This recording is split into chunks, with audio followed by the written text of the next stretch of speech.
আসসালামু আলাইকুম প্রিয় কৃষক কৃষানী বন্ধুরা। আজ 21শে জানুয়ারি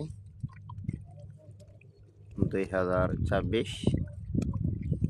বোরো ধান রোপণ চলতেছে, একটু মাঠে আসলাম।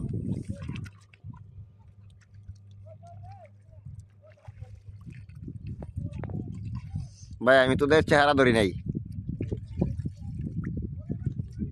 সবাই ভালো থাকবেন।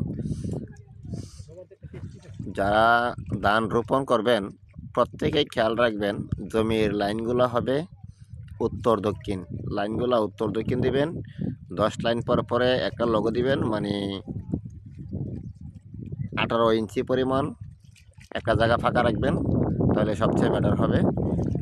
বিপিএইচ এবং বিভিন্ন ধরনের পোকামাকড় আক্রমণ থেকে আপনার জমি রক্ষা পাবে। সবাই ভালো থাকবেন, সুস্থ থাকবেন। আল্লাহ হাফেজ।